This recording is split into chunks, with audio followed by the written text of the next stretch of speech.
વાવ તાલુકાના જાનાવાડા ગ્રામ પંચાયતમાં છેલ્લા કેટલાક સમયથી ભ્રષ્ટાચારના ભરડામાં બનાસકાંઠા જિલ્લાના વાવ તાલુકાનું પછાત ગણાતું જનવાડા ગામમાં ગ્રામજનોએ જણાવેલ કે અમારું ગામ જાણે સરકારના દફતરમાં ન હોય તેવું જણાઈ આવે છે। છેલ્લા 3 વર્ષથી વહીવટદાર ગ્રામ પંચાયત ચલાવે છે અને જે અરજદારના વિકાસના કામોમાં ભ્રષ્ટાચારે માજા મૂકી છે, ત્યારે તાજેતરમાં જ ગટર યોજનામાં કોન્ટ્રાક્ટરે દેખાવ ઉપરથી ગટર બનાવી અને એના ઉપર લાકડા અને પતરા ગોઠવીને ઉપર માટી નાખી હમણાં તાજેતરમાં અંદર ગાય પડી ગઈ હતી અને તેના મહા મુસીબતે બહાર કાઢી હતી। ત્યારે બાજુમાં આંગણવાડી પણ આવેલ છે અને તેના બાળકોનો ભોગ બને તે પહેલાં લગતા વળગતા અધિકારીઓને આ બાબતે વિચારશે, તેમજ ઝાલાવાડ ખાતે નવીન પ્રાથમિક શાળા બનાવી અને આજે શાળાની દિવાલો કાંકરા ખરવા માંડ્યા છે, ત્યારે તળિયાની લાદીઓ પણ તેમજ ઓટલા વગેરે જર્જરિત થઈ ગયા છે। ત્યારે બાળકો પ્રવેશ કરે તો આ શાળા પડવાની વાંકે ઊભી થઈ છે। ત્યારે આજે ગ્રામજનો આગેવાનો ભેગા થઈને મીડિયા સમક્ષ પોતાનો બળાપો ઠાલવ્યો હતો અને આ બાબતે યોગ્ય તપાસ કરવા માટે ગ્રામજનો દ્વારા માંગ કરવામાં આવી હતી।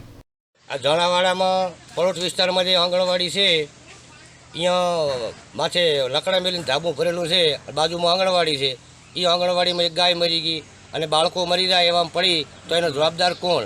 અને આવું કામ પાસ કરવાવાળા ટેકનિકલ એન્જિનિયર કઈ રીતે પાસ કર્યું ને એને મંજૂરી આપી દીધી કે કામ ઓકે છે? તો આમાં અમારા બાળકો મરશે તેનો જવાબદાર કોણ? જે અમારી પ્રાથમિક શાળા થઈ છે એનું પ્લાસ્ટર અત્યારે માથે કલર કરી નાખ્યો છે અને જુઓ તો હાથથી પણ પ્લાસ્ટર ઉખડે છે। તો આવું કામ શાળાનું પણ આવું કામ ચાલે મોટું બિલ્ડિંગ। તમામ ગામજનોનો અમારો વિરોધ છે કે આવું કામ થાય તો એના માટે અમે કોઈ પણ સરકાર જવાબદાર રહેશે। કોઈ બાળક મર્યું કે અથવા કોઈ પણ કંઈ હાનિ થઈ તેનો જવાબદાર સરકાર રહેશે।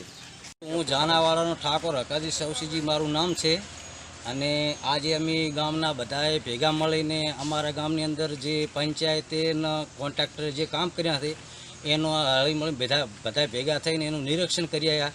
શાળામાં ખરાબ કામ કર્યું છે, ચાહે લેવલિંગ કામ થયું નથી, હજી શાળા ચાલુ થઈ નથી, એની ટાઈસ તૂટી ગઈ છે, દરવાજા એના વખાતા નથી, પ્લાસ્ટર કરી રહ્યું વત્તા બીજી પલોટમાં એક ગટર લાઈન બનાવેલી છે એનું પણ કામ ખરાબ કરેલું છે। એટલે એક ગાય અંદર ગટરમાં પડીને મરી ગઈ અને બીજું બધું અગાઉ પડી હતી। આવો બધો ભ્રષ્ટાચાર કોન્ટ્રાક્ટરે કરેલો છે। હા, લકડાને પતરા મૂકીને ગટર બનાવવામાં આવ્યું, ઉપર માલ નાખી અને બિલકુલ બધો ભ્રષ્ટાચાર કર્યો છે અને કોન્ટ્રાક્ટરે કોઈ ધ્યાન દોર્યું નથી। અમે કીધું પણ માન્યું નથી। तो व्हाट्सएप, ट्विटर, फेसबुक, इंस्टा जहाँ भी आपका अकाउंट है, इसे शेयर बटन के द्वारा वहाँ पर शेयर करें।